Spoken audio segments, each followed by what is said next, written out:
Assalamualaikum warahmatullahi wabarakatuh. Selamat datang, selamat berjumpa kembali di channel YouTube PCNU Jombang, sebuah channel yang menghadirkan pengetahuan dan ragam hazanah ke-NU-an di Kabupaten Jombang untuk Anda semuanya, terutama warga Nahdien dimanapun Anda berada. Apa kabar? Semoga sehat senantiasa, sehat jiwa, sehat raga, lahir batin, semuanya dah pokoknya. Sehingga Anda masih bisa mengikuti channel ini setiap waktu, setiap saat. Izinkan saya Nina Mutmainah yang kembali hadir akan memandu program NU Bicara kali ini yang tentu saja menghadirkan narasumber-narasumber yang sangat luar biasa. Salah satunya yang akan saya hadirkan ini adalah kawan-kawan dari Kementerian Agama Kabupaten Jombang.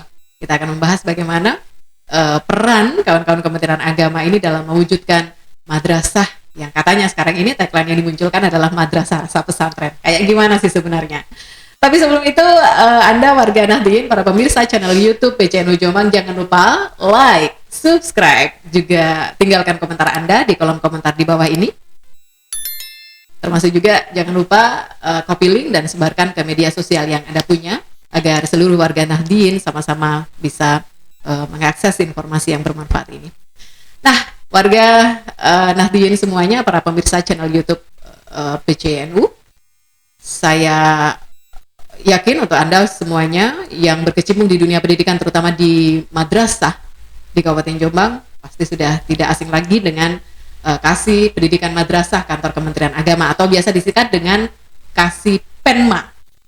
Beliau adalah Dr. Haji M. Zainud Tamam, biasa dipanggil dengan Pak Tamam. Assalamualaikum Pak Tamam. Waalaikumsalam Mbak Nina. Apa kabar, sehat? Alhamdulillah, luar biasa. Luar biasa. Luar biasa. Pakai Allahu Akbar nggak? Allahu Akbar kalau takbir sholat aja. Oh gitu ya? Iya. Karena kita sering sholat. Iya. Takbir ketika jihad. Oh gitu. Iya. Takbir ketika sholat. Ketika sholat dan sebagainya. Takbir ketika hari raya. Hari raya, bisa mau hari raya ini. Pak Tamam, bagaimana puasanya lancar? Alhamdulillah Mbak. Saya akan diajak sama Pak Tamam untuk ngobrolin tentang, katanya Kemenak Jombang itu punya tagline untuk madrasah. Tagline-nya adalah madrasah rasa pesantren. Weh. Iya. Madrasah rasa pesantren. Betul. Itu sejak kapan itu madrasah rasa pesantren dijadikan tagline di Jombang? Sejak 2023 dicanangkan oleh Kepala Kantor. Madrasah rasa pesantren. Kok bisa nemu tagline itu? Kita begini Mbak. Apa latar belakangnya? Latar belakangnya madrasah kita di Kementerian Agama itu, terutama Sanawiyah dan Aliyah, itu hampir 30% berada di pondok pesantren.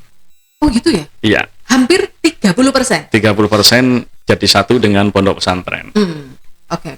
Seperti di Tambak Beras, di mana Rejoso, di Denanyar. MK Tebu Ireng, Denanyar dan sebagainya, di Tebu Ireng dan sebagainya.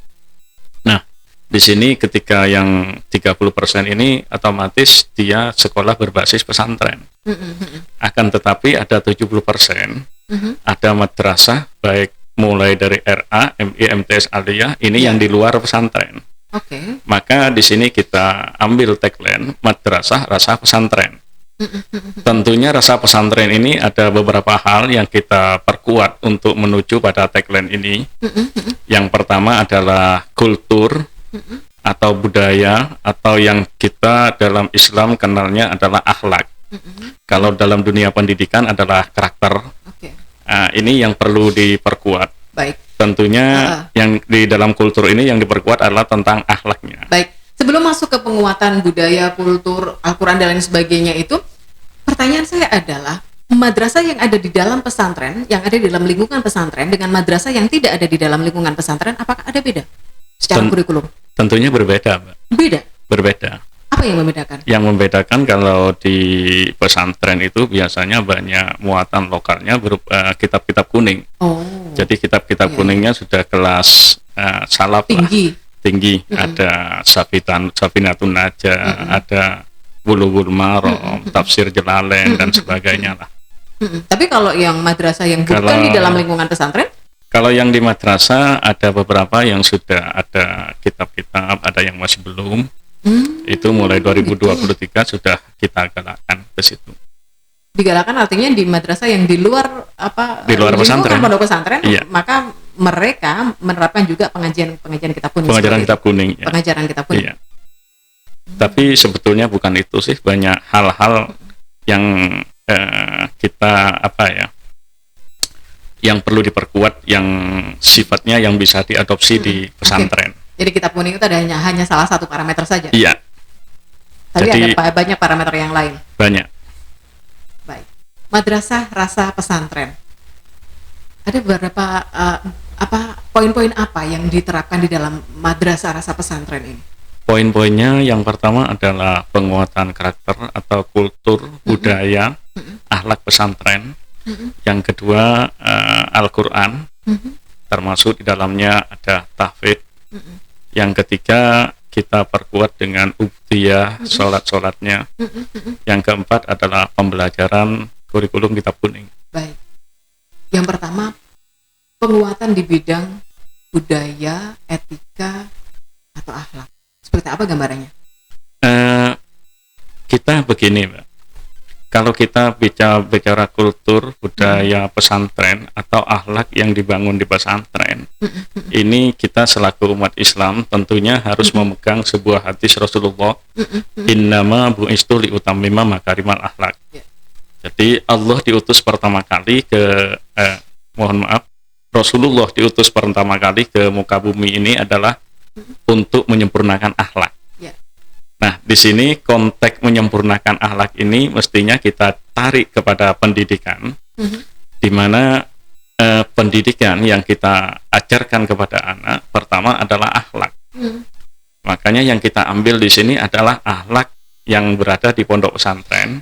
Contoh, zaman sekarang ini, zaman teknologi, zaman canggih ini, anak-anak itu biasanya sudah mulai hilang budaya atau kebiasaan lewat di depan orang tua menunduk. Kalau di pesantren itu lewat di depannya kiai tidak hanya menunduk, tetapi justru kalau berjalannya duduk ya. Kalau menyuguhi ada tamu itu berjalannya duduk sambil tidak menatap orang yang di depannya, orang tua atau kiai. Nggak berani. Nggak berani. Setidak-tidaknya di madrasah, anak itu lewat di depan orang tua, di depan guru, itu setidak-tidaknya ada ungguh-ungguh ya. Unggah-ungguh. Nah, bahasa. Ini maklum saya bukan orang Jawa loh, Mbak. Orang Madura. Oh, gitu ternyata. Iya. Jadi ada unggah-ungguhnya akhlak. Kemudian juga termasuk di madrasah, kita ini punya buku standar kecakapan ubudiyah, Mbak. Okay. Di situ ada akhlak. Jadi bagaimana anak kami ke kawan-kawan kepala madrasah. Jadi salaman saja ini ada beberapa macam, Mbak. Tapi kalau kita tarik ke kebiasaan pesantren, budaya pesantren, salaman itu adalah menggunakan dua tangan.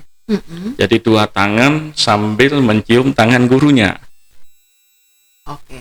Jadi beda. Pembiasaan dua tangan dengan satu tangan itu beda. Kalau di pesantren biasanya bukannya gini? Dua tangan. Jadi dua tangan sambil mencium tangannya kiai. Iya.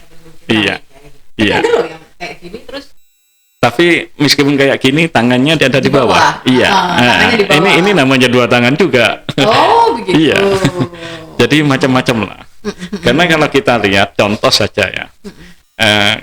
Kita bandingkan anak yang terbiasa cium tangan orang tua pakai dua tangan dengan satu tangan tanpa mencium itu sangat beda.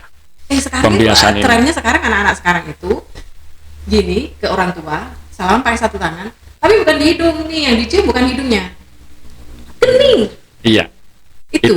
Itu kadang-kadang ada mungkin pembelajaran yang keliru, Mbak. Biasanya itu ada di siswa RA itu. Iya. Terjadi karena gurunya muda, anak masih kecil, ingusan, itu kadang-kadang kan mereka tidak ngalahi cuci tangan daripada membiasakan seperti itu. Masa kayak gitu alasannya? Bisa juga ini alasan secara dari luar aja ya. Tapi ya mudah-mudahan tidak lah. Jadi semestinya guru mulai dari RA karena akhlak itu dicontohkan. Betul. Tidak bisa akhlak ini hanya diucapkan saja. Jadi kalau kita memerintahkan dua ini, maka kita harus membiasakan salam dua tangan. Baik. Ya, enggak usah jauh-jauh lah. Misalkan Mbak Nina mau berangkat kerja, Betul. pamit kepada suami, ya saya mau berangkat, dengan salaman, apalagi cium, cium kening, ini beda. Iya. Beda. Pasti itu. Jadi makanya kultur atau budaya akhlak pesantren ini sangat penting untuk diterapkan di madrasah. Sekarang ini sudah mulai diterapkan. Sudah, Mbak. Budaya seperti Sudah, ini. sudah. Jadi sudah kita perkuat lah. Yang biasanya salamnya satu, kan biasanya kalau di madrasah itu kalau pagi hari SOP-nya itu ada penyambutan Oleh guru. oleh guru. Nah, disitulah yang terjadi apa ya? Memang guru dibutuhkan untuk selalu apa ya? Memantau, memberi contoh anak. Jadi menegur anak, memperbaiki dengan halus dan sebagainya. Ya. Ini yang pertama yang perlu kita perbaiki dalam hal untuk menuju madrasah rasa pesantren. Termasuk etika, termasuk akhlaknya juga. Ya. Saya punya keyakinan begini, kok, Mbak. Kalau anak itu akhlaknya sudah baik, yang lain itu mengikuti. Gitu ya. Iya, Yakin itu. yakin karena saya sudah hampir Membuktikan. jadi guru ya. Uh-uh. Jadi guru itu ya 8 tahun, jadi kepala madrasah 12 tahun. Wus. Saya terakhir 20 di tahun nih, Pak. saya terakhir di Min 1 Jombang. Oh, ya. Karena begini, kita mengapa menguatkan karakter? Ternyata merubah sebuah kebiasaan yang apa ya? Kebiasaan yang kurang baik itu sulitnya minta Bukan ampun. main. Sulitnya minta ampun. Contoh kecil saja. Ketika anak sholat di masjid atau di musola di madrasah, itu selesai sholat, selesai doa, ambil sandal, itu biasanya anak-anak lari. Iya. Ini kalau saya melihat, ini karakternya masih belum terbentuk. Iya. Mestinya anak turun itu dari musola ataupun masjid, ini biasanya ya nyantai lah seperti orang tua turun dari musola ataupun masjid. Tetapi kita lihat ya kadang-kadang kita melihat pemandangan di madrasah, anak-anak itu namanya masih anak-anak ya. Ini bahasa kita masih anak-anak, tetapi kebiasaan seperti ini perlu kita rubah sehingga mereka turun dari masjid ataupun musola bisa dengan santai.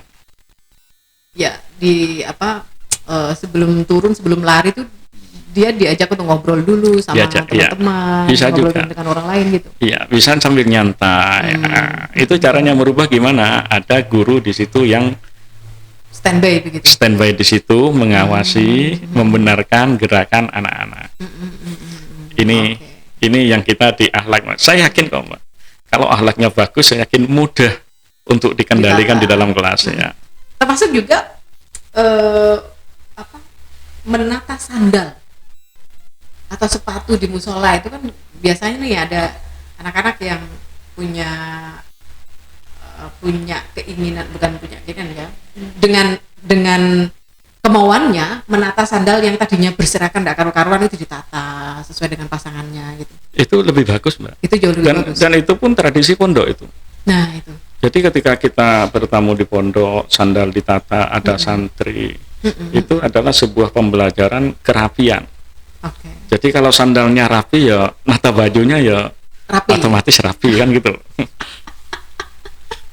Kalau nggak ngereken sandal, iya, sandal saja direken, apalagi baju, apalagi kopiah, apalagi rambut, apalagi kamu. Iya. Oke, jadi ini penguatan budaya, etika, akhlak, karakter dimulai dari itu nomor 1. madrasah. Kalau saya mengatakan itu nomor 1. Yang lebih awal mestinya diterapkan di mana? Diterapkan di lembaga pendidikan apapun. Baik, itu poin pertama. Lalu poin yang kedua. Poin yang kedua adalah Al-Quran, Pak. Karena begini, wali murid, kita latar belakangnya, wali murid itu menyekolahkan anak ke madrasah. Itu yang diucapkan pertama, akhlaknya apik, iso ngaji, sholatnya apik, kan gitu loh. Malah saya itu yang sering kali dengar itu adalah yang kedua. awakmu tak sekolah nang madrasah, aku cek iso ngaji. Betul. Itu, Pak. Betul. Ini Cek iso ngaji. betul, itu yang diharapkan oleh Orang wali tua. murid atau orang Wali tua. murid. Jadi ketika Al-Qur'an di sini kita begini. Kita menerapkan Al-Qur'an ini di mindset kepala madrasah ataupun guru-guru. Kita harus punya pegangan sebuah hadis. Khairukum man ta'allamal Qur'an wa 'allamahu. Jadi sebaik-baiknya orang adalah yang ta'allamal Qur'an, belajar Al-Qur'an wa 'allamahu dan mengajarkannya. Iya. Jadi kalau kita ini ketika saya jadi kepala madrasah, sering saya sampaikan kepada guru. Jadi tujuannya apa? Guru apapun itu bisa mengajarkan Al-Qur'an kepada anak. Baik. Kalau di madrasah mungkin DMI ada guru kelas, ada guru olahraga, ada matematika. Nah, syukur karena begini, di madrasah sekarang ini sudah banyak yang sudah memulai Al-Qur'an. Contoh anak saya saja, ya kebetulan saya juga alumni pernah kepala di Min 1 Jombang. Baik. Di Min 1 Jombang ini anak saya keluar dari Min 1 Jombang, itu Al-Qur'annya sudah hatam Berapa kali? sudah hatam 30 juz ya. Hatam Sudah bisa gharib, sudah tajwid.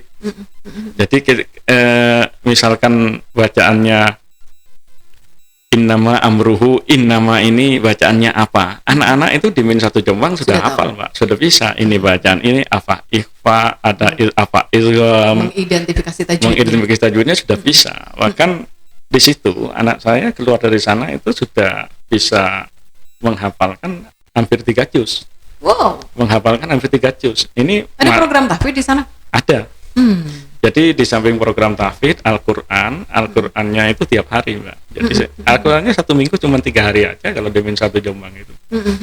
Jadi kebetulan saya di sana ya. Dulu pernah di sana gitu. Dulu pernah di sana. Baik. Ya, dari sini ini yang menjadi sebuah keunggulan. Menjadi sebuah keunggulan juga program tahfidz. Karena apa?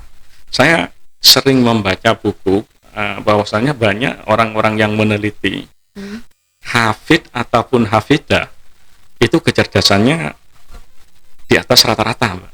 Ya. Karena apa? Karena dia sudah terbiasa setiap hari ingatannya diasah. Kalau saya mungkin apa ya? Bukan hafid ya, mengenal nama orang saja kadang-kadang yang mudah lupa.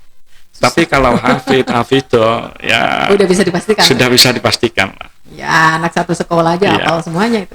Ini nanti harapannya ini kalau tingkat MI kita sarankan mulai kelas 1 sudah masuk ada pembelajaran Al-Qur'an. Banyaklah di daerah sekitar kantor PCNU ini yang sudah menerapkan Al-Qur'an.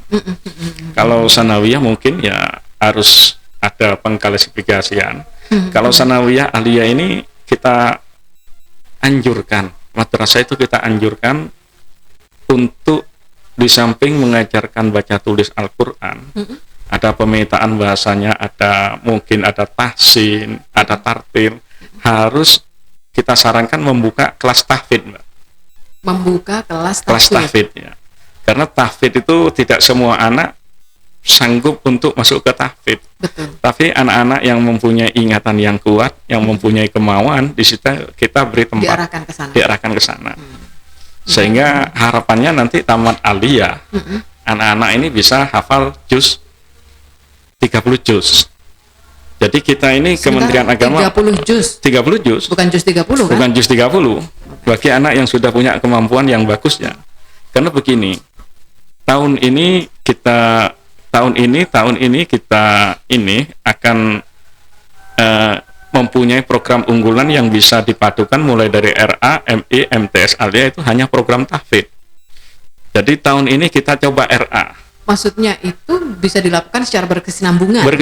Oh, jadi mulai dari RA ya? Iya, misalkan RA mungkin dari surat dari surat An-Nas bisa nanti ke surat Al-A'la atau surat apa nanti. Nah, sehingga itu kita nanti di RA. Kemudian naik ke MI. Ke MI nanti bisa juz 30. Bisa nanti di MI juga dimasukkan juz 1 atau juz 9. Iya, atau surat-surat surat-surat yang penting seperti Yasin, Waqiah, surat Al-Mulk dan sebagainya. Oke. Ya. Itu di MI. DMI. Lalu Di sanawiyahnya kita tingkatkan nanti, kita hampir sama saja dengan MI plus surat-surat tadi, ada Al-Waqiah, Al-Mulk. Di aliyah kita tingkatkan, itu standar minimalnya, Mbak. Kalau madrasah katakanlah ada satu madrasah itu kadang-kadang kan ada MI, MTS, apa? MA satu lokasi, satu yayasan. Satu lokasi. Itu membuat sebuah program seperti itu menjadi sebuah ikatan. Jadi nanti katakanlah ya enggak bisa 100% kalau tahfidz itu. Mungkin ya 20%, 30% nanti keluar dari madrasah di yayasan ini bisa hafal juz 30 juz, bukan juz 30 ya, tapi 30 juz. Targetnya gitu. Targetnya itu bisa. Ini kalau yayasannya kuat, misalkan madrasahnya kepalanya kepalanya visioner, kepala bisa. madrasahnya visioner, senang-senang perubahan, insya Allah bisa. Di Jombang sudah ada nggak? Sudah ada belum? Di Jombang sementara ini yang ada ya tidak sampai, hanya ada 1-2 aja yang bisa menyelesaikan. Kayak gitu ya. Iya, seperti di man berapa ini? Madrasah Man kita kan seperti Man 1 Jombang itu sudah punya asrama. Oh gitu. Jadi Man 1 Jombang itu sudah khusus untuk tahfidz. ada yang sampai hafal tapi yang di asrama ya. Hafal sampai juz 30 juz ada. Kalau 10 juz, 15 juz ya sudah terbiasa. Banyak yang seperti itu. Itu 30 juz semuanya ditangani sama sekolah? Iya, kita bukan sama pondok pesantren? Di asrama ya.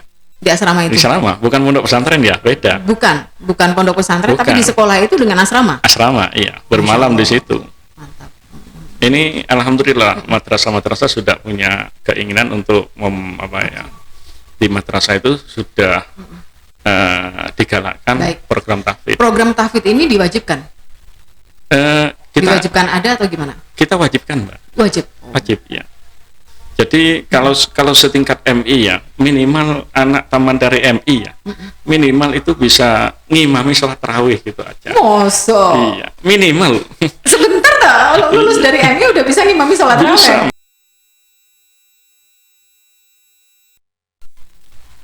Bisa, Mbak. Kalau jus kan cuman dari surat surat Al-Hakumut Takasur ya. Iya. Nah, maksudnya suratnya ya. Suratnya itu hafal semuanya, Iya. tapi kalau suruh ngimami tarawih Iya. terus MI Kalau bacanya bagus, pasti bisa. Sudah ada yang begitu? ya mesti ada lah, Mbak. Mesti ada. Mesti ada. Bisa ditunjukkan contohnya? Bisa. Mesti ada lah. Saya yakin bisa. Cuman kita kan enggak di masyarakat. Setidak-tidaknya anak di situ kan ngaji tadarus. Jadi saya yakin nggak, Mbak, kalau Al-Qur'an dikelola dengan baik, gurunya betul-betul selektif. Pasti ya. Pasti itu makhorijulna bagus lah. Baik. Nah, poin selanjutnya ini tentang apa ini, Pak Tamam? Yang ketiga kita perkuat sholat. Ubudiyahnya Sholat. Karena begini ya, dalam hadis itu kalau sholat kita harus punya pegangan. Jadi sesuatu yang pertama kali dihisab awaluma yuhasibu endal abdi as-sholat. Jadi pertama kali yang dihisab oleh Allah pertama kali adalah sholat. Ketika sholatnya baik, maka sebagian perilakunya amal yang lainnya juga baik. Makanya anak di sini ditanamkan sholat. Sholat yang perlu ditanamkan anak itu adalah sholat tanpa diperintah. Jadi anak seusia RA, MI, mungkin kalau RA ini di samping memperbaiki bacaannya yang pendek-pendek, tetapi juga membudayakan bagaimana anak yang penting punya tanggung jawab dulu. Ya. Jadi tanpa diperintah orang tua, anak seusia RA ini sudah ingat sholat, Mbak. Baik. Apalagi seusia MI ini bacaannya lah. Seperti saya ketika dulu menjadi kepala madrasah, saya wajibkan anak-anak meskipun di Min 1 Jombang ini kita wajibkan sholatnya ya wajib hafal kunut. Soal dipakai, kalau tidak dipakai atau tidak itu tergantung Betul, dari anak, tergantung dari orang tua kan gitu loh.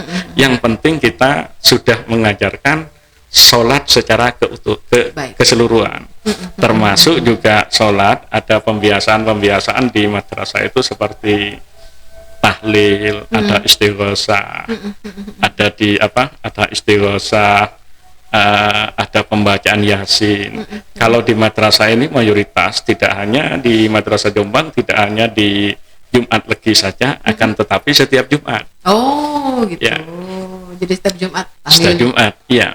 Gitu ya. Karena kalau kita lihat seperti tahlil, ini kan untuk membentuk anak yang moderat. Ya. Jadi yang posisi di tengah-tengah, tidak terlalu ekstrim, tidak terlalu longgar. Ya. Jadi tidak ada yang namanya teroris tahlilan, itu tidak ada. Tidak ada. Kalau orang senang bersosial, karena tahlilan itu kan efeknya di masyarakat kan sosial, Ya. bermasyarakat, Betul. tidak tertutup. Betul banget. Tidak ada yang namanya teroris itu menembak orang Islam ataupun ngebom. Tahlilan tidak ada. Saya yakin itu. Sehingga budaya-budaya seperti ini, pembiasaan perlu dilanggengkan, diberikan kepada siswa madrasah. Ini sekaligus juga membentengi anak-anak dari paham-paham radikal yang selama Iya. ini dikhawatirkan. Iya, itu untuk membentengi anak-anak. Jadi karena apa? Oh, anak-anak senang tahlilan, senang sholawatan. Jadi ini membentengi anak-anak dari paham-paham radikal. Ada tambahan kayaknya nih. Iya. Kitab kuning. Yang terakhir kitab kuning mungkin, Mbak. Jadi kitab kuning ini kalau kita di pondok-pondok kitabnya ya besar-besar. Ini mungkin kitab kuning di madrasah ini sudah banyak yang melaksanakan. Ada Aqidatul Awam, ada kitab Ta'limul Muta'alim, ada Mabadi'ul Fiqih, ada ini, ada Takrib. Itu di tingkatan apa tuh? Aqidatul Awam. Aqidatul Awam tingkatan MI mayoritas. Kan? Tapi kalau sanawiyah sudah ada yang Takrib, ada Ta'limul Muta'alim, ada juga sebagian yang mengajarkan ilmu alat. Jadi nahu sorob ada, mungkin sorobnya tasrif, cuman fa'ala yaf'ulu fa'lan, sanawiyah. MI pun juga ada yang seperti itu. Ada beberapa MI yang sudah menerapkan itu dengan kurikulum khususnya. Iya, karena di samping di Kemenag, kalau di Kemenag kan pembelajarannya kan, kalau kurikulum nasional kan ada akidah akhlak, ada fikih, ada SKI, ada apalagi akidah akhlak, SKI, ada fikih. Ini bahkan ada madrasah sudah yang ini dikitabkan mungkin, Mbak. Yang di pondok-pondok itu banyak yang dikitabkan. Iya, jadi bahkan fikih standarnya juga sudah lebih tinggi. Lumayan tinggi. Iya. Jadi fikihnya mungkin pakai Safinatun Najah ataupun Takrib. Itu saya kira kalau kita tinjau dari KD-nya atau KI-nya, SKL-nya ya lebih tinggi dengan SKL ataupun KD yang berada di kurikulum Kementerian Agama. Ya, betul, dan di samping itu di situ kan hikmahnya kan anak-anak bisa belajar maknani, bisa belajar menulis Arab, dan anak mengenal kitab. Jadi referensi kitab bagi anak-anak sudah bagi anak-anak ini referensi kitab harus dibudayakan kepada anak. Jadi sekarang ini sudah mulai diterapkan ya pembelajaran kitab kuning di madrasah, seluruh madrasah. Sebetulnya sudah lama sih, Mbak. Sebenarnya ada yang sudah lama, ada yang masih baru 2022 sudah ada. Karena 2022 itu kan COVID ya. 2023 sudah menerapkan. Ya 2024 kita galakkan. Mungkin yang kemarin mungkin hanya menerapkan di fikihnya saja atau akhlaknya, ya mungkin ditambah lagi dari segi sorofnya mungkin bisa ditambah. Tapi kami minta kepada kawan-kawan kepala madrasah atau madrasah, jangan sampai madrasah tidak ada Al-Quran. Karena kalau biasanya tidak ada Al-Quran, berarti kita harus tahu sejarah lah. Kalau madrasah dulu berdirinya itu didirikan biasanya didirikan oleh tokoh masyarakat. Jadi awal mulanya adalah pengajian di masjid. Iya. Kemudian berubah jadi pembelajaran Al-Quran di situ. Seiring perkembangan ada pembelajaran kitab. Kemudian seiring kebutuhan di situ ada pembelajaran umum. Akhirnya didirikanlah madrasah di situ. Sehingga madrasah ini sebetulnya dibangun oleh masyarakat untuk masyarakat. Seperti di Jombang aja ini ada 813 madrasah, Mbak. 813 madrasah RA dan madrasah. Nah, ini yang negeri hanya yang miliknya pemerintah itu hanya 33. Wah, ya, nggak banyak ya? Ya, sedikit lah. 33. Dari 800 sekian itu 33 yang negeri. Yang madrasah negeri 33. Yang lainnya swasta dong. Swasta. Ini saja 33 ini adalah terbesar se-Indonesia, bahkan se-Indonesia. Bahkan sedunia. Bukan se-Indonesia. Paling banyak. Iya. Jadi ini makanya saya bilang madrasah itu sebetulnya didirikan oleh masyarakat, milik masyarakat, dikelola oleh masyarakat dan untuk masyarakat. Wajarlah kalau ada sumbangan dari masyarakat, itu memang diharuskan itu. Karena apa? Madrasah milik masyarakat. Dan lebih hebatnya lagi, madrasah ini kalau MTS Alia ini banyak di bawah binaan Ma'arif. Jadi saya dulu di Ma'arif Jombang ini ya pernah jadi wakil ketua, sekretaris, pembina ya pernah. Jadi di madrasah bahkan kami dulu itu sangat senang ketika Ma'arif mewajibkan Ma'arif ini di madrasah-madrasah itu yang di bawah binaannya Ma'arif. Di situ ada gambar-gambar Kiai Hasyim Asy'ari, ada Mbah Wahab, ada Kiai Bisri, ada gambarnya Kiai Abdurrahman Wahid. Ini perlu dikenalkan lah ke madrasah-madrasah. Ya. Pak Tamam, luar biasa. Ada 4 poin berarti penguatan di budaya, etika, dan akhlak. Lalu kemudian dalam hal Al-Quran ini juga benar-benar harus diperhatikan, tidak boleh ditinggal sama sekali. Bahkan kalau bisa lebih di blow up lagi gitu. Kemudian kaitannya dengan ubudiyah dan tambahan pembelajaran kitab kuning. Ini kalau ramu semuanya dengan baik, maka sudah pasti bisa mewujudkan madrasah rasa pesantren sebagai turunan dari madrasah hebat bermartabat. Tagline dari Kementerian Agama. Kalau hebat bermartabat itu tidak hanya madrasah rasa pesantren, tapi juga dari segi matematikanya, sainsnya, bahasanya, IT-nya. Ini juga di IT kami di Kementerian Agama ini ingin menggalakkan pembelajaran berbasis digital, Mbak. Tapi enggak kita bahas sekarang ya, karena ini bulan puasa ya. Nah itu kalau itu sudah terwujud itu semua benar-benar menjadi madrasah yang hebat bermartabat. Terakhir Pak Tamam, mungkin ada pesan untuk para masyarakat, para warga Nahdliyin, terutama untuk kalangan madrasah. Ya, pesannya begini, kita berpesan kepada kepala madrasah, ayo kita wujudkan madrasah rasa pesantren ini. Karena apa? Karena mayoritas tadi keinginan wali murid menyekolahkan di madrasah, anak-anak ingin akhlaknya baik, ngajinya baik, dan sholatnya baik. Ini nanti yang menjadi aset, dimana kalau anak sudah terbentuk seperti ini, maka di sini anak ini nanti akan menyelamatkan orang tua, Mbak. Ketika orang tua sudah meninggal, yang diharapkan ya hanya anak al-waladun soleh yad'ulahu. Jadi bukan minta kiriman mobil, bukan minta kiriman ini. Ini nanti kayak di madrasah, monggo kita sukseskan ini. Dan juga pesan kepada wali murid, ya, khususnya pada masyarakat ya, masyarakat. Jadi madrasah sekarang ini menjadi idola masyarakat, Mbak. Jadi dengan program-program seperti ini, wali murid jangan khawatir untuk memasukkan madrasah. Jadi masuk di madrasah, saya yakin masuk di madrasah ini anak-anak kita itu akan menjadi aman, tidak hanya aman di dunia, akan tetapi aman di akhirat. Nah, Amin, itu yang terpenting, Mbak. Ya.